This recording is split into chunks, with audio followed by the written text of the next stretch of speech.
Hey guys, I'm Nick and welcome back to the channel. Well, today we're talking about the Orville Season 3, Episode 5, which is entitled Tale of Two Topas.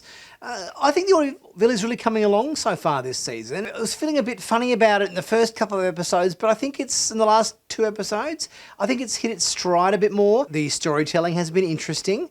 I think there's been a good mix of, sort of drama and, adventure and action and humour and everything as well. And I think it's finding its feet a little bit more, even if it did sort of feel like it was a bit of an unusual beginning with the more so lack of humour and everything in the first couple of episodes.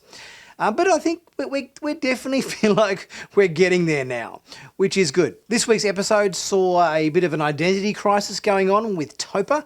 Obviously, this episode is a follow-on from the Season 1, Episode 3 episode entitled About a Girl, where we find out about Topa's genetics and that she was born a girl, and then obviously because of the Moclan society and culture was surgically altered to become a boy.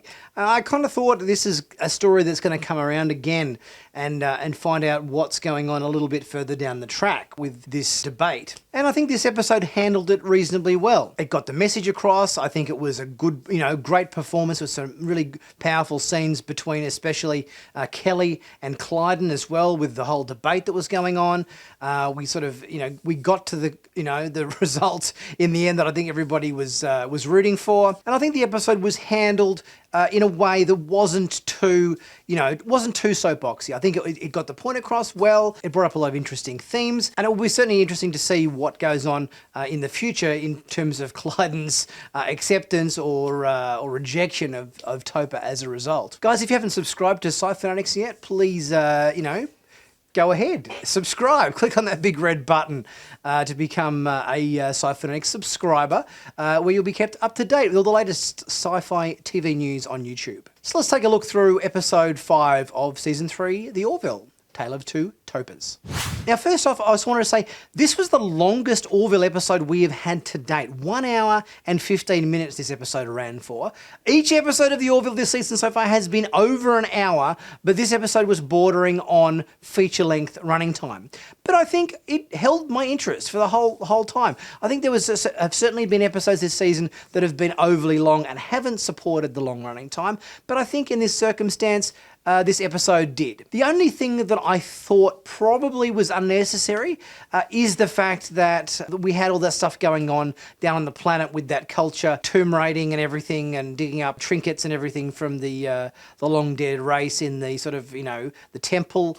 That I thought that story was going to intersect somehow with Topa's story, but it didn't. And it kind of left me at the end of the episode thinking, well, what was the point in them going down and digging up all the relics from the ancient tomb and bringing them back on board the ship and scanning them and seeing what the race looked like? And I was sort of like, oh, hang on, well, what was that for?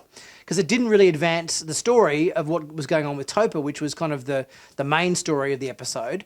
And I thought, okay, well, the tomb raiding aspect was the big story, but that kind of didn't really go anywhere or have any story to really do with that. So I suppose when you think about it, they could have removed all of that stuff with the tomb and the ancient race, and the story wouldn't have suffered. It would have still told the same story. So I guess from that point of view, did we really need it? That being said, we had some funny scenes with Isaac activating the booby traps and getting showered with darts and knives and whatever in the temple, which was kind of funny. We had quite a few humorous scenes in this episode, which was good. I think I was a bit worried in the first couple of episodes of the season that we weren't going to get any humor in the Orville anymore, but this episode had a good share of it, and I'm glad for that.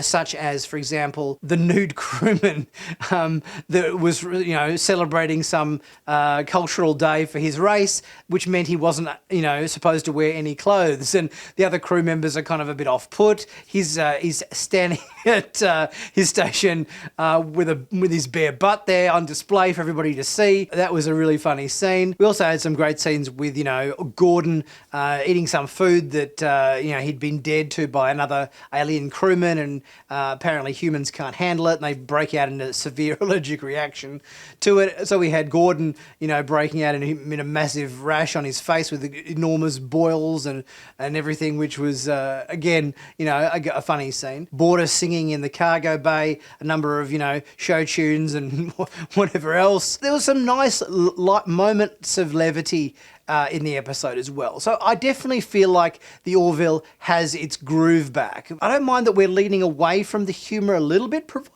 we still get a little bit of humour in there, because I think that's sort of like the lifeblood of the Orville. So it's great that we saw a few humorous moments throughout this episode, because I guess we're touching on serious themes, gender and identity and everything. So it was great to have those little funny moments interspersed with the more serious topic in this episode. This episode was definitely a Kelly-centric episode. We obviously had a lot of stuff with Kelly mentoring Topa, after we see sort of Topa running the Kalon simulation, and then we've got, Kelly kind of mentoring her because she's trying to get into, the Union Academy or whatever. And then obviously she finds out about, her not feeling quite right and everything. And there's that, that mismatch in terms of what was done to her in terms of the genetic manipulation to change her from female to male. There's quite a few really powerful scenes in this episode, which I quite enjoyed, particularly with, Kelly, debating as to, whether to tell Topa the situation or not. Some really powerful scenes with, Kelly and Clyden. I think the scene where, Clyden, makes a move to attack Kelly and then Kelly, bails him up against the wall and everything. I think there's some really strong scenes in this episode. And the dynamics between Bordus and Clyden as well, in terms of the fact that Bordus wants to tell Topa, Clyden doesn't. There's a sort of a mismatch there in terms of their, what they want to divulge as parents.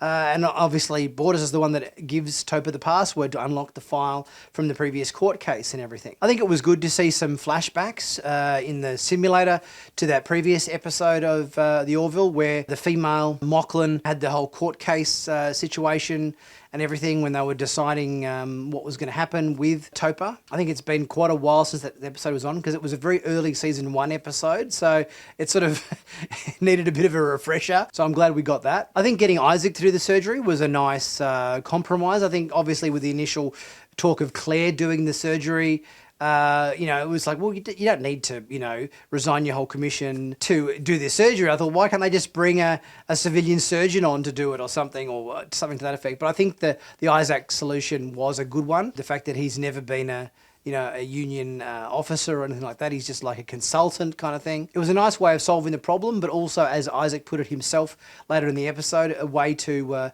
curry favour with the crew, because let's face it, Kalons haven't been too popular amongst the crew in recent episodes after the attack and everything from the end of season 2. I think that worked well dynamically and narratively as well. I thought the ending was quite cute too as well, with Topa sitting in the captain's chair to give the command to depart and everything, because she wants to one day be a union officer, and getting that opportunity, I think, was a nice ending to the episode. Look, all in all, I quite enjoyed this episode of the Orville. I thought, even though I was concerned that the running time had almost, feature length running time of an hour and 15 minutes, I thought, oh, is this going to be a bloated episode? But it wasn't. I think it kind of moved along quite well. There weren't too many flat spots, so apart from the archaeological stuff, which was kind of unnecessary. But at the same time, I guess that opening was fun, with Isaac opening the tomb and getting showered with darts and whatnot. And it was good to come back to this theme